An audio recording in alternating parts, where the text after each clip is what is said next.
Говорят, что дикие животные всегда избегают людей. Век за веком эволюция учила их держаться подальше от двуногих созданий, несущих шум, опасность, непредсказуемость и разрушение их привычного ареала обитания. Я тоже долгое время жил с этим твердым убеждением, мысленно разделяя мир на наш, сугубо человеческий, цивилизованный, и их, скрытый в густых таинственных зарослях небольшого леса, который начинался сразу за границей моего заднего двора. Мне казалось, что между этими двумя мирами пролегает невидимая, но непреодолимая стена, нарушить которую не посмеет ни одно лесное существо. Но однажды обычное летнее утро навсегда разрушило мои прежние представления о природе. Это был самый рядовой, ничем не примечательный день. Я проснулся, привычным движением включил кофеварку и, ожидая, пока наполнится чашка, подошел к большому окну гостиной. Стоило мне раздвинуть тяжелые утренние шторы, как я буквально замер на месте, боясь перевести дыхание. На верхней бетонной ступеньке моего крыльца, прямо перед стеклянной дверью, сидел крошечный живой комок. Это был совсем еще маленький молодой сурок, граундхок. Он сидел, уморительно наклонив голову набок, и своими черными, блестящими, как бусины, глазами пристально всматривался вглубь дома сквозь прозрачную преграду. Было полное ощущение, что он сидит тут уже довольно долго и целенаправленно ждет, пока я, наконец, проснусь и обращу на него внимание. В тот первый день я искренне решил, что это чистая, нелепая случайность. Я подумал, что малыш просто заблудился, потерял из виду мать, долго плутал по высокой траве и случайно наткнулся на аккуратные ступени человеческого жилища. Я проявил крайнюю осторожность, не стал открывать дверь, не делал резких движений и даже затаил дыхание. Сурок просидел на крыльце около получаса. Он совершенно спокойно, без паники и суеты, изучал незнакомый ему интерьер через стекло, словно пытался разгадать загадки человеческого быта и понять, как устроен этот странный параллельный мир. Насмотревшись, он также тихо и бесшумно развернулся и скрылся в зеленых волнах травы. Но на следующее утро, к моему глубочайшему изумлению, сцена повторилась с абсолютной точностью. И на третий день тоже. Стоило мне подойти к окну, как на пороге меня уже ждал пушистый визитер. Каждое мое утро обрело новый удивительный смысл. Сначала я просто наблюдал за ним из глубины комнаты, стараясь не подходить слишком близко к стеклу. Мне казалось, что любое неосторожное движение, скрип половицы или случайный шорох навсегда вспугнут этого дикого пришельца, и он больше никогда не вернется. Однако шло время, дни складывались в недели, и становилось очевидно. В этом маленьком существе шло невидимое сражение, в котором любопытство и тяга к исследованию с разгромным счетом побеждали врожденный страх перед человеком. В одно из таких погожих утр я, наконец, решился на более активные действия. Очень медленно, стараясь не издавать лишних звуков, я приоткрыл дверь всего на несколько сантиметров, аккуратно положил на прохладный бетон ступени небольшое угощение и плавно отступил назад, растворившись в полумраке комнаты. Сурок моментально насторожился. Его маленькие ушки прижались. Он замер, принюхиваясь к незнакомому, но такому манящему запаху. Затем он сделал один робкий шаг вперед, за ним второй, внимательно оглядываясь по сторонам и проверяя пути к отступлению. Только полностью убедившись, что ловушки нет, а странное двуногое существо не собирается нападать, он взял свой первый кусочек еды. Этот короткий, наполненный колоссальным напряжением момент стал официальным началом удивительного ритуала, которому суждено было продлиться долгие годы. Я назвал его «Кьюти», что в переводе означает «милашка», потому что это имя как нельзя лучше подходило его невероятно очаровательной мордашке, смешным повадкам и, на удивление, добродушному, неагрессивному нраву. Очень скоро Кьюти твердо усвоил: «Мое крыльцо — это зона абсолютной безопасности, место, где происходят исключительно приятные вещи и где всегда можно рассчитывать на радушный прием». Наш распорядок дня синхронизировался до такой степени, что по нему можно было сверять часы. Иногда, если я засыпал дольше обычного, Кьюти приходил задолго до моего пробуждения. Он мог часами терпеливо сидеть на коврике у двери, свернувшись уютным клубочком, точно зная, что рано или поздно за стеклом появится его знакомый человеческий силуэт. По мере того, как крепла наша бесконтактная связь, я начал открывать в своем пушистом соседе черты полноценной, глубокой индивидуальности. Выяснилось, что Кьюти — самый настоящий гурман с невероятно жесткими и бескомпромиссными кулинарными убеждениями. Методом проб и ошибок я быстро осознал, что больше всего на свете этот лесной житель обожает спелые бананы. Они стали его абсолютным фаворитом. Если в какой-то из дней я решал разнообразить его рацион и выносил ему что-то другое, к примеру, хрустящую морковь, дольку свежего яблока или брокколи, Кьюти вел себя как настоящий капризный критик. Он брезгливо обнюхивал подношение, а затем медленно поднимал на меня свои выразительные темные глаза. В его взгляде в этот момент читалось такое неприкрытое искреннее разочарование, будто он хотел сказать: «Серьезно? Ты предлагаешь мне это? А где мои бананы, человек?» Это выражение его мордочки каждый раз вызывало у меня приступы искреннего смеха. До встречи с ним я никогда бы не поверил, что обычный дикий зверек способен демонстрировать столь богатый спектр эмоций и обладать настолько ярким характером. День за днем, неделя за неделей, Кьюти тихо, но очень уверенно становился неотъемлемой частью моей повседневной жизни. При этом между нами существовало негласное фундаментальное правило, которое я свято чтил и никогда не нарушал. Мы не переступали черту физического контакта. Я никогда не пытался погладить его, взять на руки, поймать или насильно одомашнить. Я понимал, что он должен оставаться сыном леса.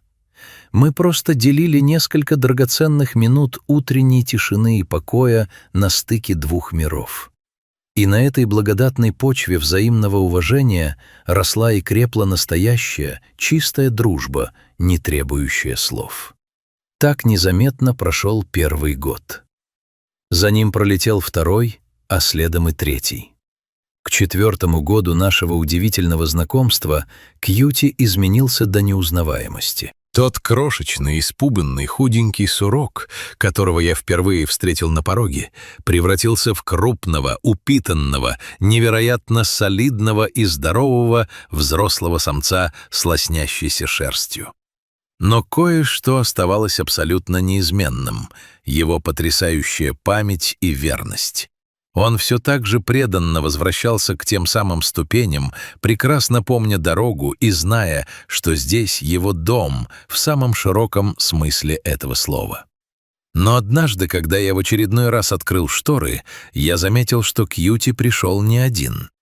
На самом краю моего ухоженного газона, прямо у колючей кромки леса, замер еще один силуэт. Это был другой сурок. В отличие от смелого и уверенного в себе Кьюти, этот незнакомец был переполнен первобытным страхом. Он держался на приличном расстоянии, вжимался в землю при каждом шорохе ветра и испуганно озирался вокруг, не решаясь сделать ни единого шага в сторону кирпичных стен дома. И тут произошло то, что окончательно меня поразило и растрогало до глубины души. Кьюти взял на себя роль настоящего наставника и дипломата. Он оглянулся на своего пугливого товарища, а затем нарочито медленно, вальяжной, спокойной походкой поднялся по ступеням крыльца. Он сел прямо перед стеклом, повернулся спиной к двери и начал неторопливо лакомиться приготовленным угощением, всем своим видом демонстрируя: «Смотри, здесь абсолютно безопасно, мне никто не причинит вреда».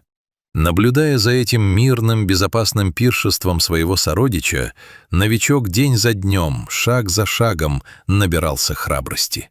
С каждым утром он осмеливался подходить на несколько сантиметров ближе к заветному крыльцу. В конце концов, я дал новому гостю имя Дастин. Наблюдать за процессом его обучения было невероятно увлекательно. Это было поразительно похоже на отношения старшего и младшего братьев в человеческой семье. Кьюти с мудрым, почти родительским спокойствием наглядно демонстрировал Дастину, где в этом мире можно найти щедрую еду, надежное укрытие и, самое главное, искреннюю человеческую доброту, которой не нужно бояться. Прошло совсем немного времени, и Дастин тоже перестал быть чужаком, превратившись в нашего постоянного утреннего посетителя. Теперь большинство моих дней начиналось с картины, от которой теплело на душе.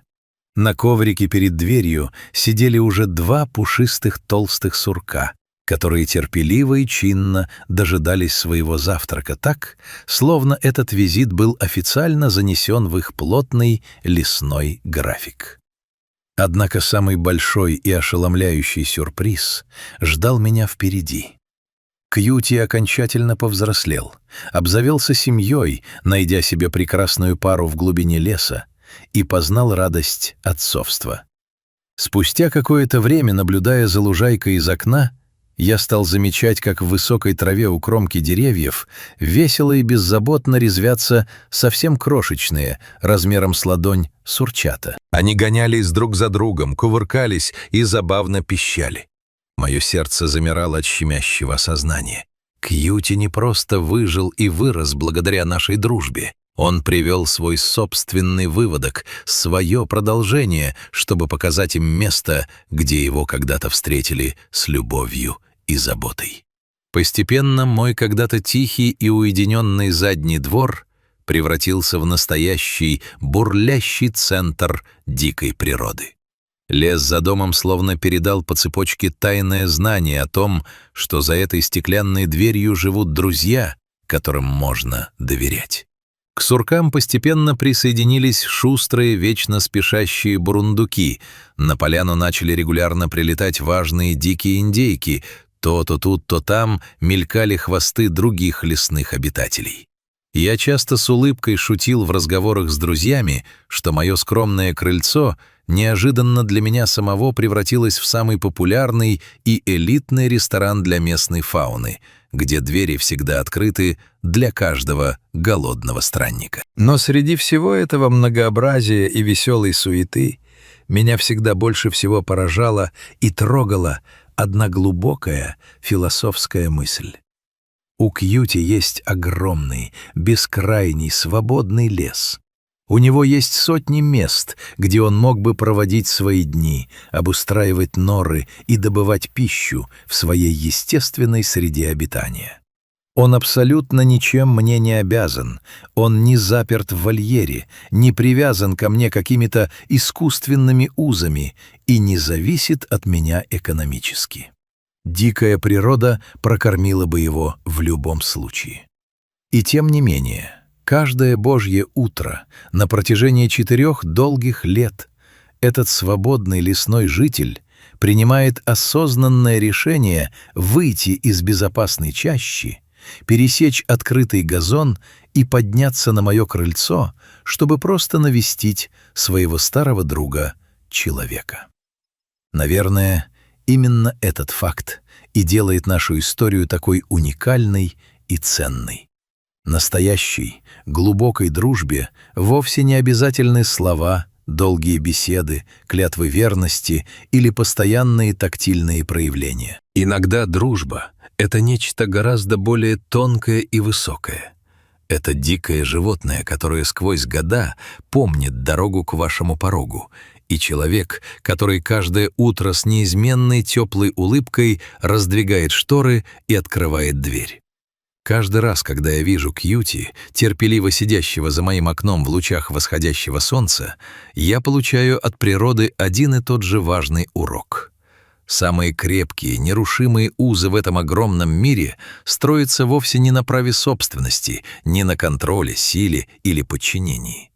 Они создаются из невидимых нитей искренней доброты, глубокого взаимного уважения к чужим границам и, самое главное, из абсолютной свободы. Свободы уходить в свой собственный мир, но всегда добровольно выбирать возвращение назад.